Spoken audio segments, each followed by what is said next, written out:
Hey, what's up? It's Mr. Pro Wrestling here, and this is episode 4 of the Mr. Pro Wrestling podcast. As you can see, I'm not usually in my normal setting. I am in North Carolina visiting family, but we are still doing the podcast. This looks like it's becoming more of a bi-weekly podcast than a weekly podcast, but that's good. We can still cover a lot of topics. So first we have, as usual, Josh Levinson. How you guys doing? Sorry I couldn't make it last time. And we have the return of Rob, a.k.a. Too White to Handle. Hi. All right, so we had a lot of topics since we last started. Well, I'd first like to say Happy New Year's to you guys. Well, Happy New Year's to you too. Happy New Year. And Happy New Year's to all the people watching. And so I think we should start off with the big thing that's taken not just WWE, but like all of the wrestling world's been talking about. That is the attention that indie wrestler Joey Ryan has been getting because of his penis. Yeah, his strong genitalia. Just say penis. His strong penis. It all started with in DDT wrestling in Japan. One man grabbed it and he flexed, and apparently it very severely injured the man. And we just lost Rob. Fantastic. All right. Well, Josh, do you know about the whole Joey Ryan story? I heard about it. I also heard about him getting a sponsor, but that was about as far as I got with it.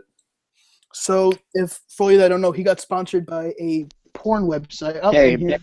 Sorry about that. I got disconnected from the call for some reason. I'm back, though. Well, we just started talking about Joey Ryan and his sponsorship with the pornography website YouPorn. And so, it's kind of odd that a porn site is now sponsoring athletes. Am I the only one who feels a little weird about that? No. Really? You don't I feel slightly weird by it, but it kind of fits with him, so, you know. It doesn't fit if he's not going to be doing any pornography for them.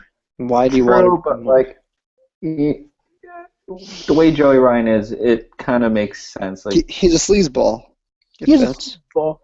Well, now his finisher is now called the YouPorn Slam. Makes sense. And the most recent video of him doing the YouPorn Slam was to 8 other guys. Like, it was just like one had it on his penis, and then all the other guys were kind of linked, and he flexed, and it hurt all of them, and then he ended up flipping all of them with his junk. You know, indie wrestling. No, not just indie wrestling. Japan indie wrestling. Japanese wrestling. But me and Josh, we've met Joey Ryan. He's a very, very cool dude. In fact, he is. I have his autograph. He's a really nice guy. You know what? I'm happy for him. He's one of my favorite indie guys, and to be getting this kind of attention, I think it's really good for him. Now I'm going to ask you a question. Rob, first. Rob, do you think this can help him get into a mainstream wrestling company, aka TNA or WWE? Well, first of all, TNA is not really mainstream anymore. So if you're asking for an actual mainstream company like WWE, no. I don't really think that they want to be associated with the guy who's sponsored by YouPorn. Okay, do you think he can get into maybe Lucha or New Japan or something? Did he already sign with Lucha? He did?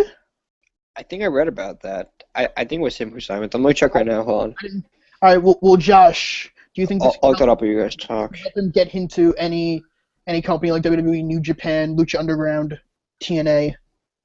I think he can get into most mainstream except for WWE just because of the fact that he Joey Ryan's supposed to appear on the second season of Lucha Underground, so yeah. All right, well there we go. You interrupted me, you prick.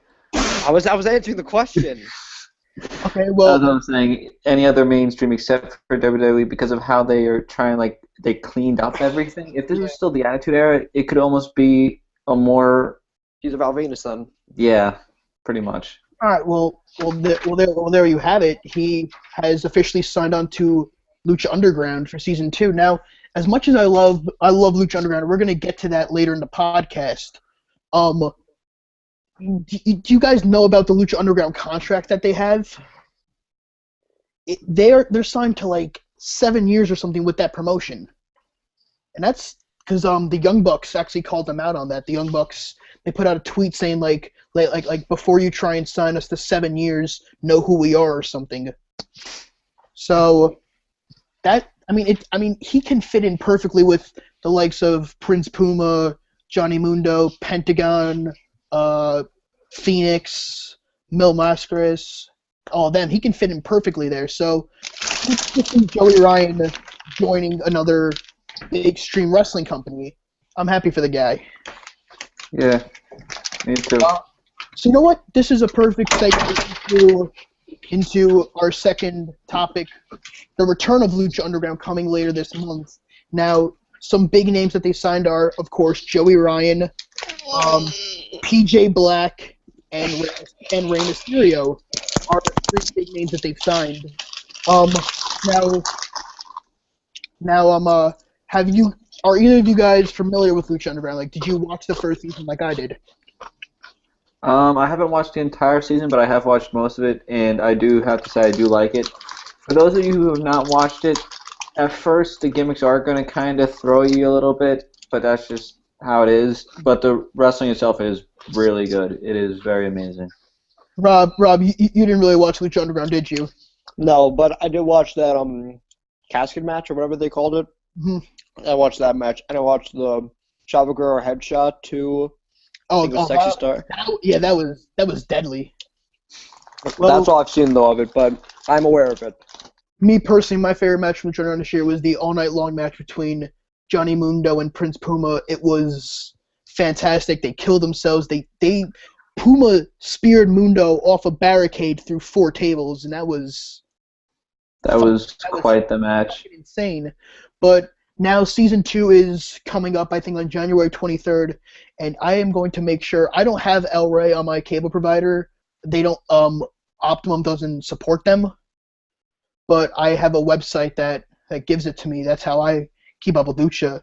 And like I said, so going in, the current champions are, I think it's Mil Mascaras as the Lucha Underground champion, the Disciples of Death as the Trios champion, and Phoenix as the Gift of the Gods champion, which Gift of the Gods is kind of like a Money in the Bank, but you have to let your opponent know, I think either a week or 2 in advance, that you're going to be using it. It's kind of like the X Division Championship in TNA, but it's not TNA. But yeah, I am very excited for Lucha Underground Season 2. I think, like I said, Joey Ryan, PJ Black, and Rey Mysterio all signing with the company. That is huge. But they've already announced that Rey Mysterio's name is now going to be El Rey, which I find kind of funny. The channel that Lucha Underground is on the El Rey channel, and he is El Rey. But so I'm gonna say right now, like I said, I already named my favorites. I want to know who some of your guys' favorites are. Josh, who are your favorites from the show? Coming in or just how they are now? How they are now, both people coming in and who's on the current roster. Okay, on the current roster, my favorite right now is Johnny Mundo. I liked him when he was in WWE, and I haven't stopped liking him. I always thought he was a great wrestler. Prince Puma really surprised me. I didn't know him until Lucha Underground. Like you said, a bunch of the other guys like Pentagon, everyone else. As far as the new guys, I'm happy to see Ray again because I haven't really watched it when he was in AAA and pretty much anywhere else. So I'm glad to see him again. Joey Ryan, like you said, really good guy, good wrestler. I'd like to see him wrestle too. And PJ I Black. see it's going to be a good season. All right, Rob, what about you? I don't think I've watched enough to be able to say who's my favorites, but I like Prince Puma. I've seen some of his work, pretty good. All right, well, what I'm just hoping is they can bring more unique matches to the show like they did. Like, they have their own variation of a casket match, their own variation of a Iron Man match, and just hoping they can do more variations of certain, like, they had their own variation of a Royal Rumble, which was great. So they do stuff very differently, and that's what I like about them. It's a different promotion. It's different from WWE, TNA, Ring of Honor, New Japan, any PWG, anything you could find out. Well, PWG is a different in itself, but it's a different animal. Yeah, same with Lucha Underground. It's a very different animal.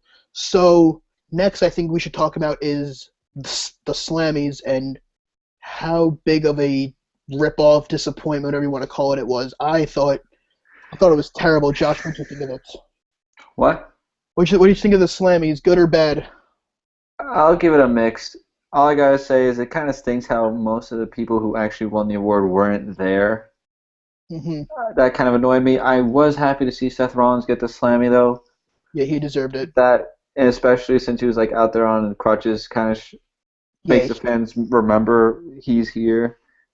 Liked how he didn't exactly be face when he did it. He was being a heel when no, he said that he would. he's trying to keep kayfabe. No, I said that was good. Yeah. I know a lot of times people would have changed that, but I'm glad that that stayed the same. The Divas match. I'm sorry, the Divas Diva of the Year. Slammy. Diva of the Year. Sorry. Yeah, that segment was meh. Well, I mean, it I wasn't get what they're trying terrible. to do. They're trying to be, trendy in pop culture with the whole Steve Harvey thing. With oh, it's Paige. Made a mistake. It's really Nikki. But at the end of the year, everyone knew Nikki was gonna win because she had the title for over a year. If anyone else, Yeah, it would have been kind of a joke. yeah. The two things that really pissed me off about the Slammies are the New Day did not win Tag Team of the Year. Now I want to get to Rob on this one. Rob, you were very upset about the New Day not winning Tag Team of the Year, right? I'm not sure if he's still here. He's there. Rob. Sorry, my microphone was muted. Yeah, I was very disappointed when they did not win. I didn't even think it was close. I thought they should have won, no questions asked. Instead, a team who wasn't there for most of the year won. So I don't know. I just don't see how a team where one guy has been injured for a good portion of the year, and just doesn't end up winning it is a big disappointment. Josh, what'd you think of that? I don't think it was a terrible choice putting the Usos in. Although, like you said, somebody was sorry that they were injured throughout most of the year. I feel like they would have been a good candidate for a different year for the Slammies. I would have seen. I definitely would have seen the New Day winning that one. I don't know whether it was because a lot of the people who kind of buy into the WWE's kayfabe didn't vote for them because they're heels right now. I think that might have been kind of the reason why. Because you got to remember, if it is a vote, you still got to include that demographic, that kayfabe. So the fact that Seth Rollins actually won that Slammy surprised me. It didn't surprise me, however, that the New Day didn't win Slammy for a tag team because, like I said, they were heels.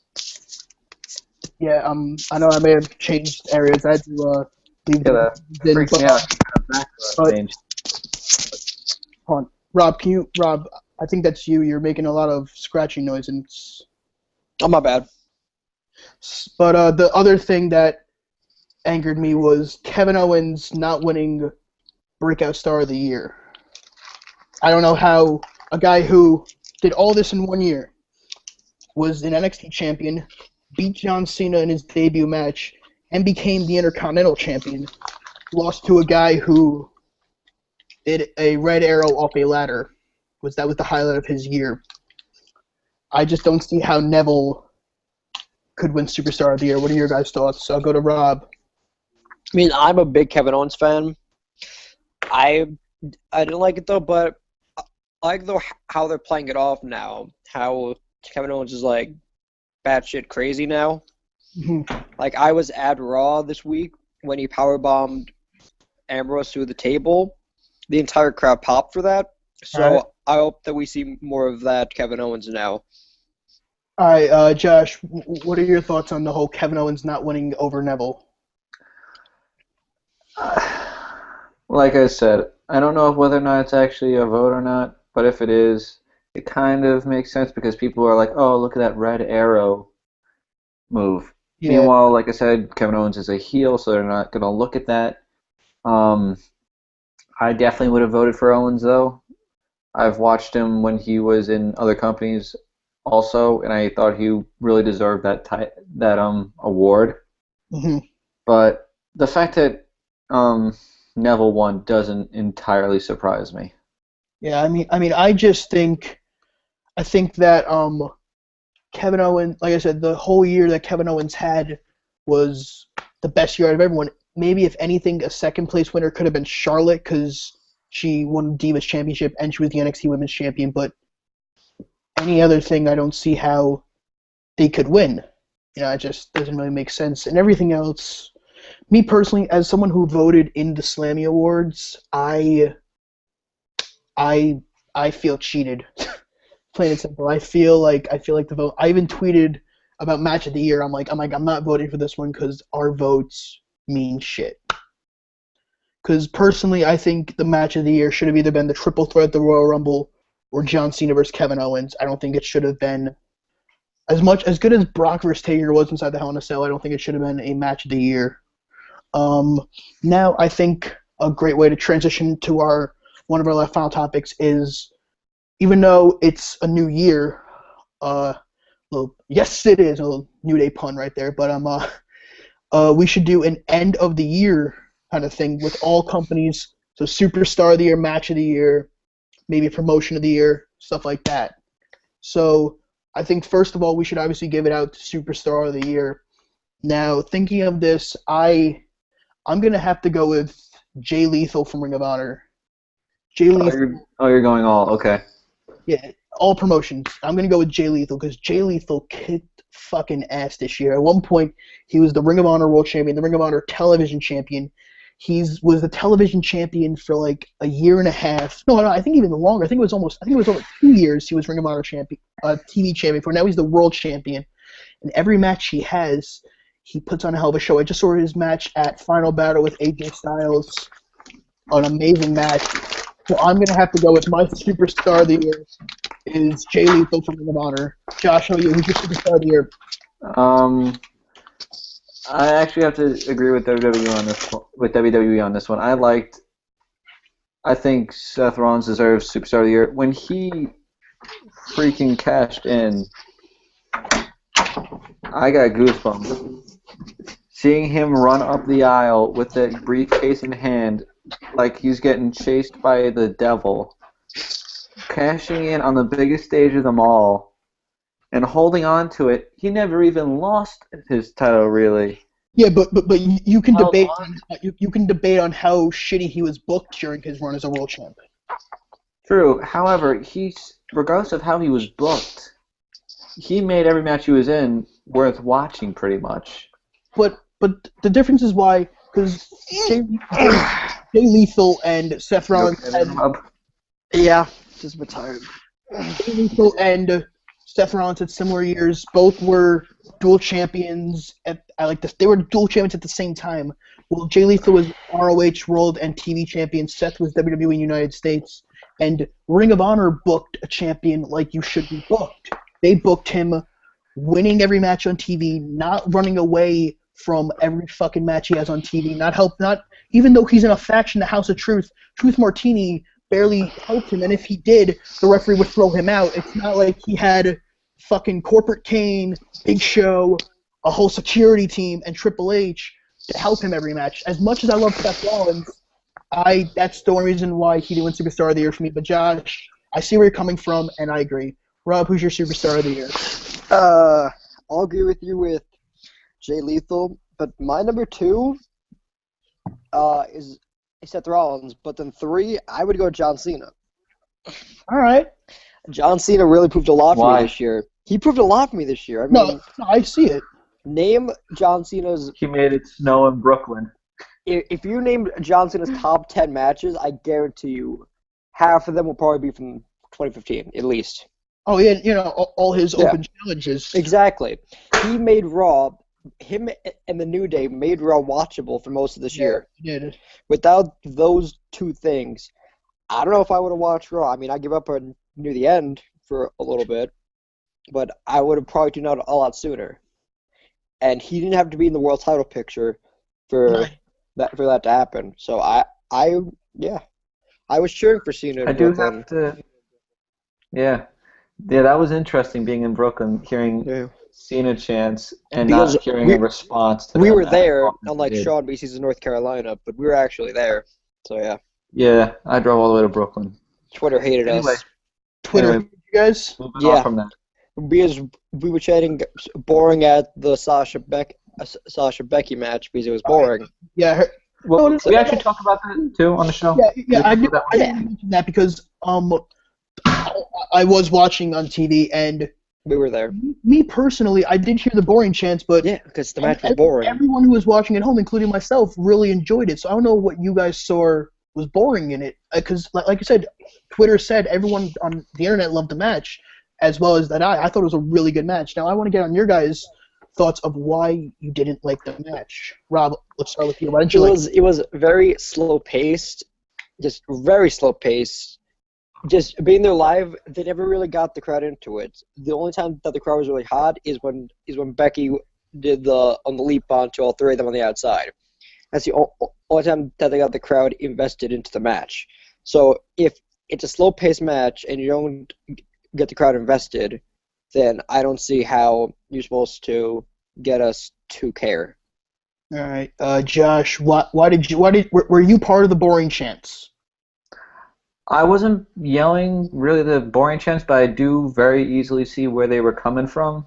Um, when, like you said, it was a very slow, methodical pace. I was watching it more along the lines of just watching what they were doing. I wasn't really watching so much the spectacle of it. But with from like the spectacle side of it, there was very little build up to the match, so it was almost like watching two strangers. I think the only heat that she really got was the fact that she wore a Patriots hat to the ring. I mean, that is true. You know, Sean Johnson, who was here previously on the show, is a big Sasha Banks fan. He was cheering for her as soon as she walked out, and then when she put on the Patriots hat, he immediately turned on her. So that was a good way to get heat. Yeah. But I mean, I don't know.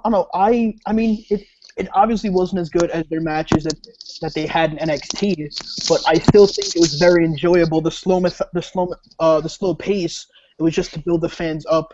Maybe it didn't work. I don't know, maybe it did not work. They didn't get the response that they were looking for, but maybe they were hoping, if we because Eddie Guerrero used to do this a lot. He would have his opponent have him in a chin lock for like a minute and a half straight, and the fans would start to get really bored, and he'd be like, what are they doing?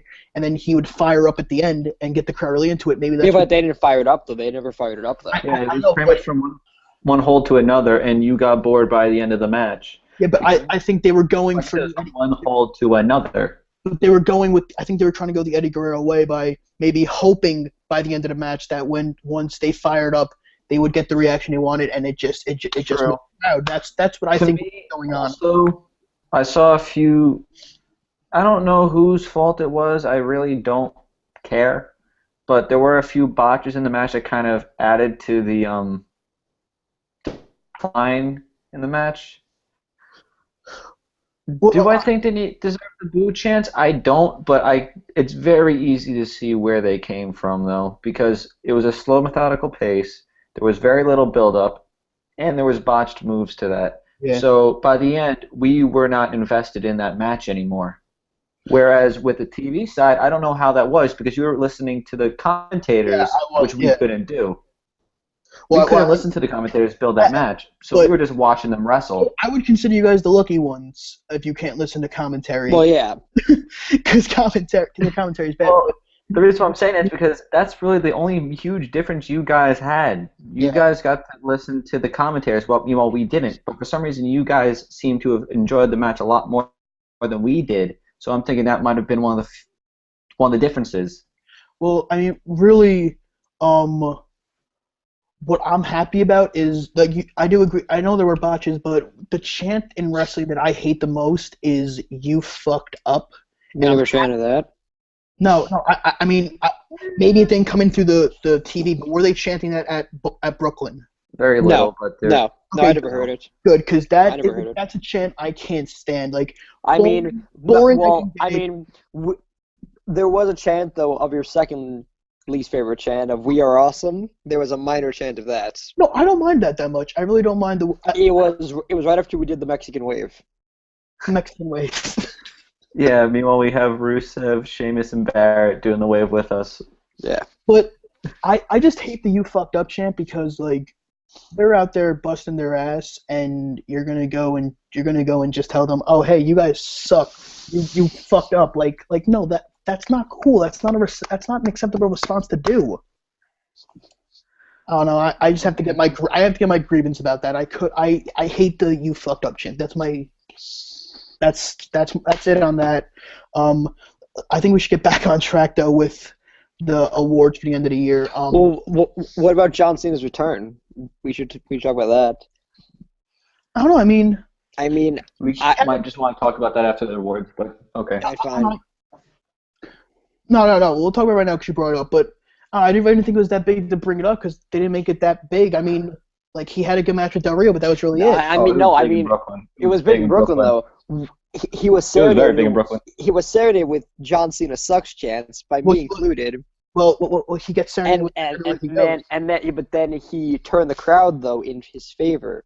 I think it was second because we miss him and because I respected him as the U.S. champion, so I got on his side actually. So I got on his side actually. Oh God, go back. Thanks, Josh. So yeah. All right. Well, I enjoyed it. He also made it snow in Brooklyn. Yeah.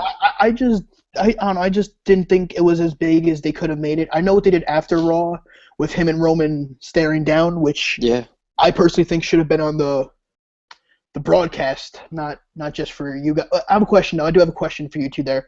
How did the stare down? How did it happen? I think after they beat the heels, they were kind of standing in the ring, and Johnson was kind of staring at Roman from behind as if and then Roman turned around, and then they just stared at each other. Then they just had a huge stare down. Did that get a pop from the crowd? Oh yeah, they got a pop. That got a big pop. All right, that's good. So I think I would be interested in a Roman Reigns John Cena feud because as much as I don't like either of them, both of them they're both earning my respect a little. Both. Okay. John Cena has my respect. I'm not going to go with that for Roman yet, though. Okay, so I do have to say a couple of things, though, before we switch topics. I don't know how it showed up on the broadcast, but anyone who can pretty much turn a crowd that's almost hostile at you around as quickly as John did with the T-shirt getting thrown back at him, and then him immediately with almost as if it was a reaction, using that as to praise you are. With the dueling chants of "Let's go Cena sucks," almost no one chanted "Cena sucks" during the match. Almost no one was on the Cena sucks. Let's go clapping. Yeah, more than the "Let's go Cena sucks." All right. So John Cena was able to turn a Brooklyn crowd. John Cena was probably the most over guy. Besides when Vince walked out. Yeah, they turned the Brooklyn crowd into C Nation. Vince was pretty over when he walked out to open up the show. But that was just because it was like a new show, you know? Yeah. All right, so now that we have covered Brooklyn Raw, I think it's time to talk about... and Sin Cara also earned my respect. If we're talking about respect, Sin Cara definitely earned my respect. Yeah, definitely. Touring his shoulder. And he's still doing dates for them because he was on SmackDown as well. Yeah, but he was in a sling though, so. But still, he's still on the road. All right, so now we're gonna get back to the end of the year awards. Now I think we should go for match of the year. Now I can't decide between either the all night long match in Lucha Underground or the triple threat match.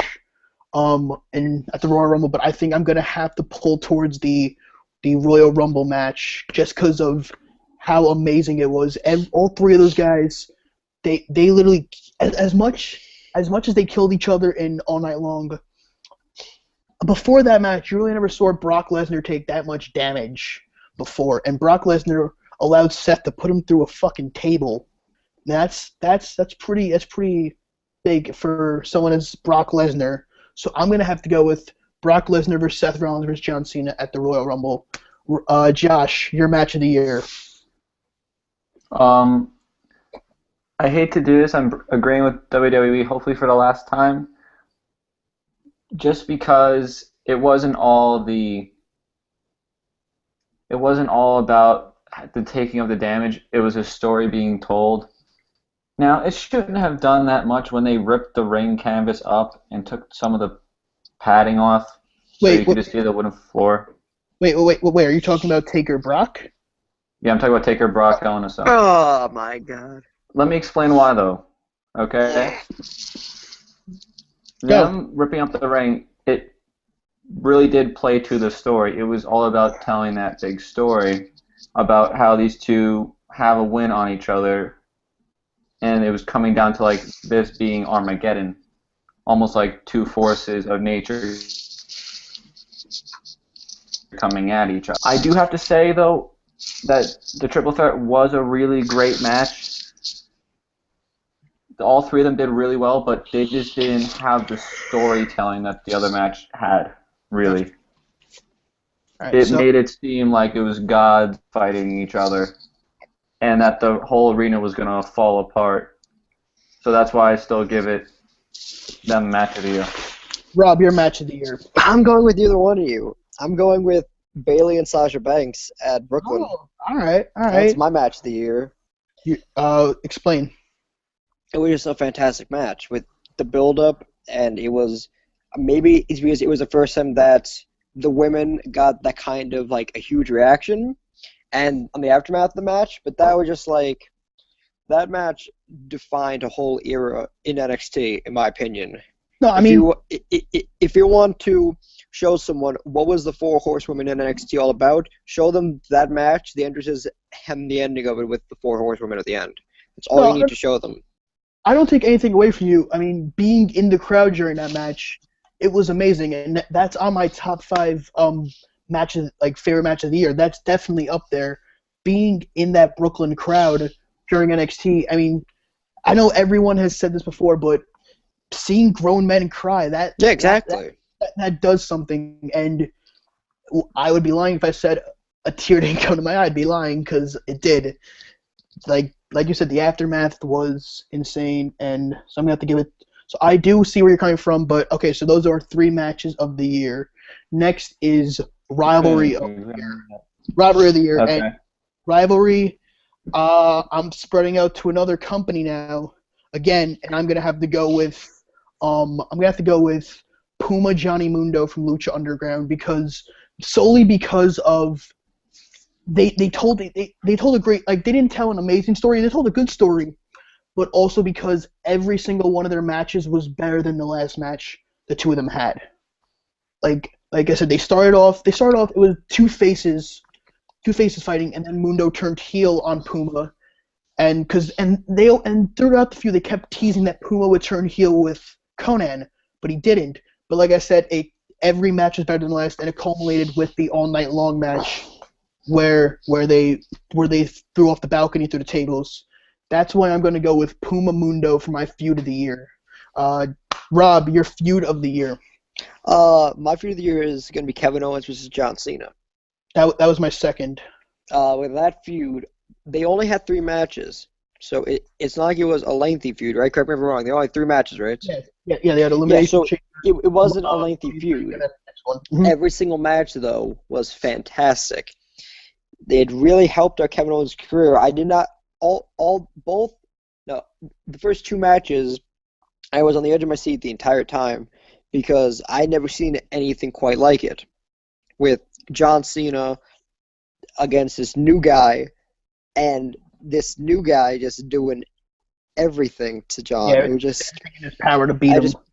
Like most feuds, when they're over, I'm like, thank goodness that feud's over. With Owens and Cena, I'm like, they could do 2 or 3 more. I wouldn't complain.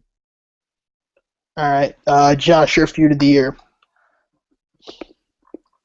This one might surprise you, but I'm actually gonna go Brock. with no. That's a surprise. No, I was gonna go with Balor Owens. All right. NXT. All right. I mean, I could see it was a good feud. Honestly, I really did like that match. Those matches, even though like it wasn't a very long feud, I was invested in both. Owens plays a fantastic heel. Yeah, he does. And Balor was the face that everybody had their eyes on pretty much ever since he walked in the door for NXT.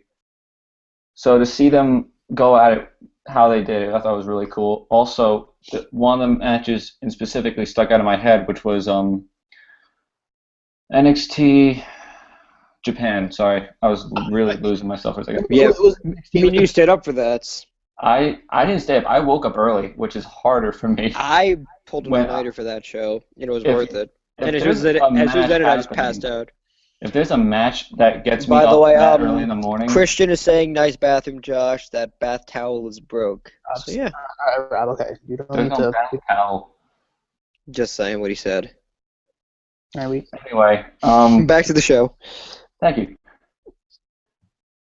Well, I'm in here because the NXT in Japan, when you have all these streamers getting thrown in the ring because these guys are known, especially Balor. When these guys are so known that people are throwing these things, and just have it cover the ring, I thought that was really cool to watch. Also, the other match they had, I was honestly scared. I thought that Balor was going to lose. all right. Well, I think the next topic is that we should do is surprise of the year. Now, this could be a return, return, or a face or heel turn, stuff of that nature.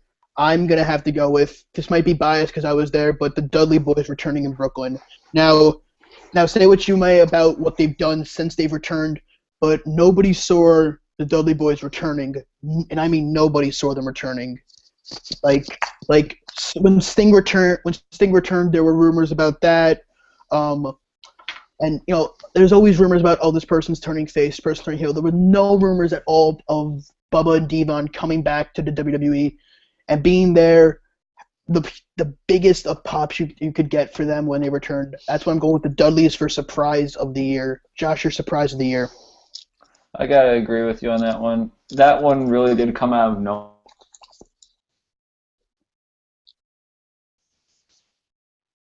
Josh gone? Okay, there we go. No, Josh is lagging hard for me. Yeah, yes. Because I was a little bit. All right, Rob, your surprise of the year. I'm gonna go with Kevin Owens' debut. All right. I did not see that coming. It led to something great. It led to him being on the main roster immediately, and not be like a Breeze or a Neville who just kind of show up and then like fade away. Yeah. All right. So now, the last one we're gonna give is actually no, there's two more. The second last one is Woman Wrestler of the Year. Now I'm not gonna say Diva of the Year because this can also go to TNA with the Knockouts or Lucha Underground with their women. Now I'm stuck between two, but I'm gonna have to go with Sasha Banks. Sasha Banks provided entertaining matches every time she was there. You literally could not take your eyes off her because of her in-ring matches and her beauty. So I'm gonna go with Sasha Banks. Josh, what's yours? I'm gonna have to go with Bailey. The way her gimmick is playing to her, it gets everybody over. Also, it was at NXT London, you have people chanting your name in a song form. I got goosebumps from that. That was so great. I thought that was really cool. With who? Rob, your Woman of the Year. I'm going Bailey also, for pretty much all the reasons that Josh just said. You want anything else? I thought that she had some great matches. I think. All right. You hear that, Sean? Yeah. As like I was saying, I think Bailey definitely turned being the only one to not get called up to the main roster from a negative into a huge positive. All right. So the final one is one that WWE did do, but I think it's a good one to do, which is Network, the best WWE Network show, because the network has put out a ton of great new content. So I'm going to go with Breaking Ground on this one. Does NXT count or no? No. Okay. I'm going to go with Breaking Ground because a big reason it doesn't have to do with NXT, but also because of all the... It made me, coming into the show, I could care less about Carmella. Couldn't. Coming out of the show, I really like Carmella now. She just seems like a really nice and likable person. I have to go with Breaking Ground. Josh, how about you? Favorite network show? Same. Breaking Ground. I I don't didn't know. think that. I don't know why. I thought you would go with the Stone Cold podcast. He's shushing you. I like the Stone Cold podcast, but it's It was nice good to at see first, but it got old. it was nice to Don't see shush what's me. going on in the lives of the hopefuls. I'm shushing you because you're interrupting me, so don't interrupt. All right, I'm done. Go ahead. Rob, yours? I got to go with Legends House. Nah, Really? no. Jesus Christ. What's it? No. I'm going with Breaking Ground. I really enjoyed that show. That's the only show really that I watch on the network besides pay-per-views and NXT at this point, because they stopped the countdown, and there's no new Behind the Rings in the past year. You didn't like Swerved? I like Swerved. I loved Swerved. I did watch that. I like that Fandango actually got some airtime on something with that. Fandango is probably one of my favorite guys on that show, especially my favorite. No dogs. I'd love to say, get off topic real quick. Dogs That are was cool. my favorite skit in the entire show. Was him and Heath Slater as the baristas. Yeah. Like, you know, it's like no dogs, and then you're like, he's like, oh no, dogs are cool, guys. Dogs are cool. Then 2 seconds later, God damn it, no dogs. But my favorite is Fandango walks out. He comes back later with no shirt on, and he's like, "What are you doing, man?" He goes, "You can't have his shirt on." He goes, and he's like, "Well," he goes, "You don't want your hair and your coffee." But that's the end of the year awards. I want to see your guys' year. If you agree or disagree, leave your winners in the comment section below. So I think we have covered enough about the world of wrestling for this episode. So I'd like to thank Josh for joining us as always. And I'd like to thank Rob for joining us. I'll leave social media in the comment section below. And thank you guys for joining. And I will see you next video.